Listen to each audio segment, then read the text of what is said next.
आपके पास आना चाहूंगी और ऑटो सेक्टर पर आपकी राय लेना चाहूंगी। कल के सत्र में भारी गिरावट दिखी थी। ऑटो इंडेक्स सबसे बड़ा सेक्टोरल लूजर था। एक्साइड इंडस्ट्रीज, आयशर मोटर्स, एमएनएम जैसे सभी स्टॉक्स 2 से 3% की गिरावट पर बंद हुए थे। क्या राय होगी इन ऑटो सेक्टर के स्टॉक्स पर, और गिरावट के बाद क्या ये गिरावट गहराती हुई नजर आएगी, और पूरे सेक्टर और इंडिविजुअल स्टॉक्स पर आपकी क्या राय होगी? देखिए, तो ऑटो सेक्टर की अगर बात करें तो डेफिनेटली एक बैकफुट पे रहा है। अगर हम पिछले एक महीने का भी डेटा देखते हैं, जिस हिसाब से मार्केट 21,800 22,000 के लेवल से बढ़ करके 24,600 तक पहुंच गया। बट अगर आप देखो तो ऑटो स्पेस ने इतना कंट्रीब्यूट नहीं किया है इस पर्टिकुलर अप मूव में। इसके यही कारण है कि जो Q4 के नंबर्स हैं थोड़े मिक्स्ड बैग रहे हैं, except for couple of companies जहां पे आंकड़े बहुत अच्छे आए हैं, जैसे कि एमएनएम के आंकड़े अच्छे थे, मारुति के आंकड़े ब्रॉडली मिक्स्ड थे, टू व्हीलर्स के आंकड़े थोड़े कमजोर रहे हैं। तो ओवरऑल ये जो स्पेस है उसमें हम लोग एक स्ट्रक्चरल चेंज भी देख रहे हैं, जो कंबशन इंजन, फ्यूल इंजन से लेकर के जो ईवी की तरफ का एक शिफ्ट है, उसे काफ़ी समय लग रहा है। एंड जो ऑनगोइंग टैरिफ के भी टू एंड फ्रो हो रहा है यूएस के साथ, तो वहां पर भी थोड़ी क्लैरिटी मैनेजमेंट्स, बहुत सारे मैनेजमेंट्स को नहीं मिल रही है कि आने वाले क्वार्टर्स में उसका जो रेपरकशन होगा वो कैसे होगा। तो उसके चलते थोड़ी वोलेटिलिटी रही है इस पर्टिकुलर स्पेस में एंड बैकफुट पे रहा है। बट हैविंग सेड दैट, अगर लॉन्ग टर्म किसी को इस पर्टिकुलर स्पेस में इन्वेस्ट करना है तो एमएनएम डेफिनेटली आप देख सकते हो, बिकॉज जो एसयूवी का पोर्टफोलियो है काफ़ी बेहतर है।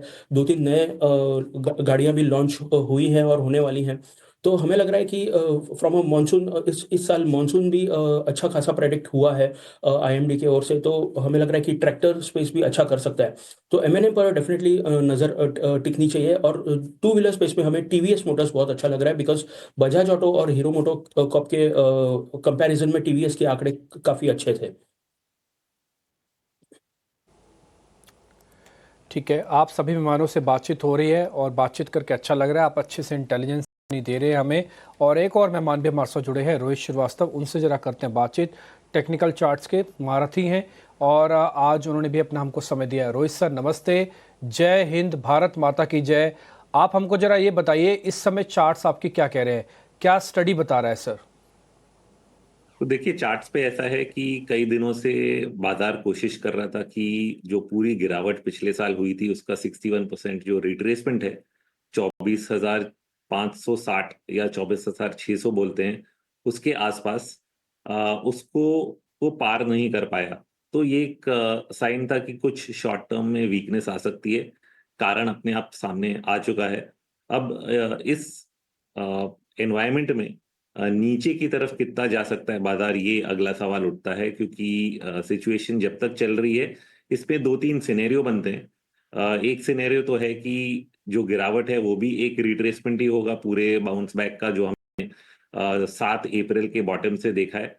तो अगर ये सिर्फ एक बाउंस बैक है तो इसके मल्टीपल सपोर्ट या रिट्रेसमेंट्स बीच में आते हैं। मिनिमम होता है कि हम लोग अराउंड 20 डे एवरेज जो है 23,700 या 800 के आसपास, वहां तक जाके सपोर्ट ढूंढ लेंगे।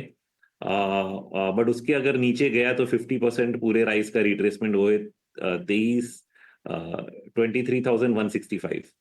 ओके, सो ये लेवल्स हमें अपने माइंड में रखने पड़ेंगे कि अगर ये जो बॉर्डर सिचुएशन है कई दिनों तक चलता जाता है, क्योंकि समय भी इसमें बहुत बड़ा काम करेगा। हर दिन अगर आप 50-100 पॉइंट भी देते जाएंगे तो धीरे धीरे वो रिट्रेसमेंट लेवल्स जो हैं वो बढ़ते जाते हैं। तो कितने समय तक ये चलेगा, रिट्रेसमेंट लेवल्स मन में रखते हुए अगर एस्केलेशन बहुत ही ज्यादा आउट ऑफ कंट्रोल होता है तो ही हम लोग एस्टिमेट करेंगे कि जो पिछला लो है वो भी एक बार रीटेस्ट हो 21,700 के आसपास। But that is the most extreme situation.